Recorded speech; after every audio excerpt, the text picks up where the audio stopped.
प्यारे विद्यार्थियों, good morning. मैं Ravjot Kaur, science mistress, government girls high school Gandhi Nagar Jalandhar तो 9वीं क्लास का एक बड़ा ही महत्वपूर्ण टॉपिक जंतुओं का वर्गीकरण लैके तुहाडे सन्मुख हुई हाँ।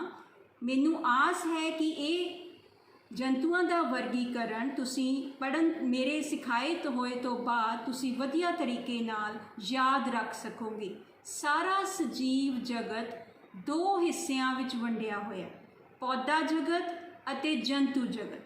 जंतुओं का वर्गीकरण करन दे लई असी 9 फाइलम तैयार किए हुए ने। इन्हां 9 फाइलम्स नूं याद करन दा तरीका ही तुहानूं मैं दसना चाहुंदी हाँ। सो सब तो पहले फाइलम का नाम, पहला आपां नाम याद करने की कोशिश करते हैं। पहला नाम है porifera, coelenterata, platyhelminthes, nematoda, annelida, arthropoda, mollusca, echinodermata, and the last one is the protochordata. So ये 9 फाइलम्स ही जंतुओं के वर्गीकरण विच मुख्य भूमिका निभाते हैं। सो सब तो पहला फाइलम मैं लैके स्लाइड के नाल थोड़े सन्मुख होण जा रही हाँ। Porifera. Animals falling under Porifera have spongy body. They are attached to the solid spore and also possess holes all over the body. These holes are called ostia. Main function of ostia is to circulate water inside the body of poriferans.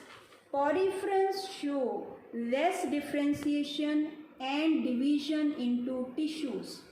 They are found in marine habitat and are commonly called sponges. The examples of poriferans are Euplectella, Cycon, and Spongilla.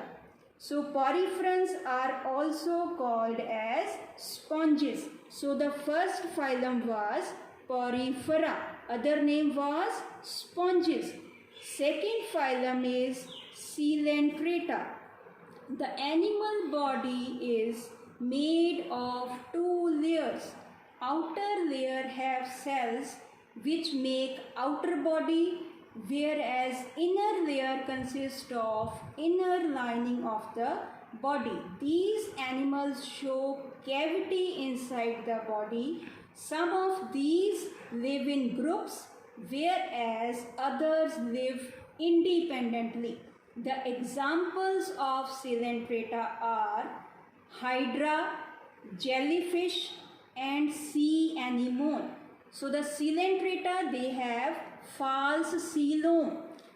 Now the third phylum is Platyhelminthes. These animals show bilaterally symmetrical body.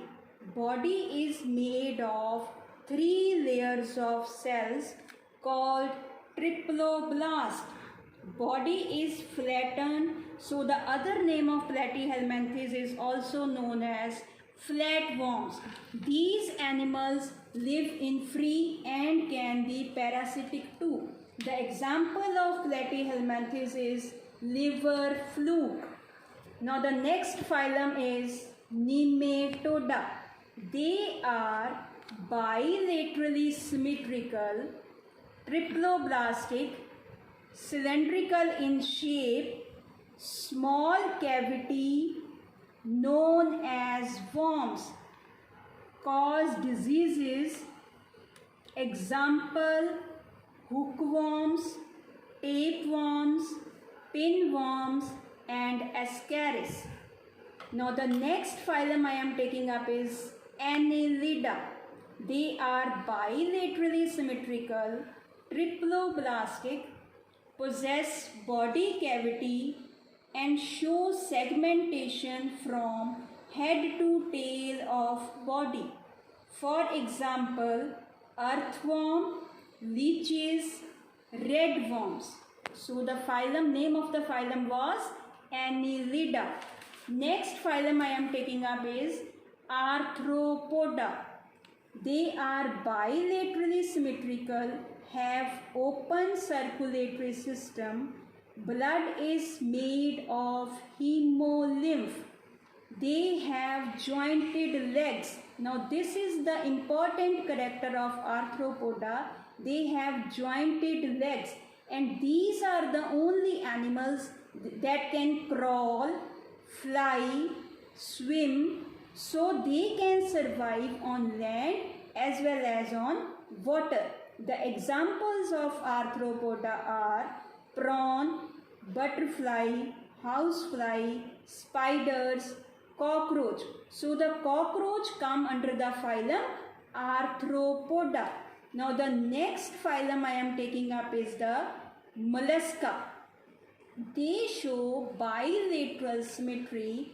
They have less coelomic cavity and have open circulatory system. The waste material is removed through kidney-like organ called nephridia. They live on water as well as on land. The examples of molluscans are Pila, octopus and Junio. Next phylum is Echinodermata. They have thorny skin. They are triploblastic.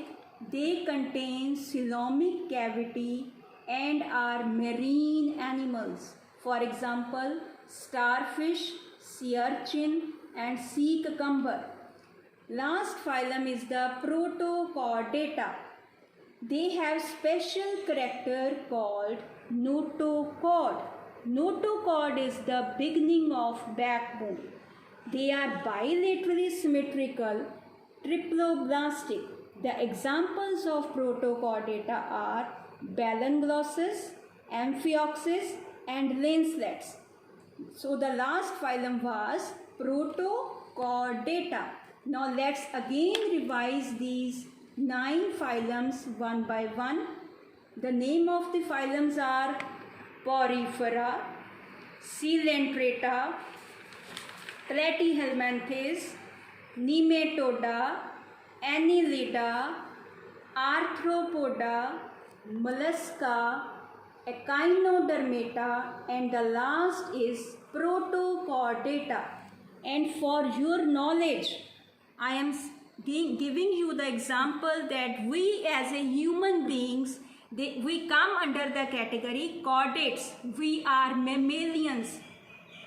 I hope you will like the lecture and try to remember these phylums one by one in your future life. Thank you.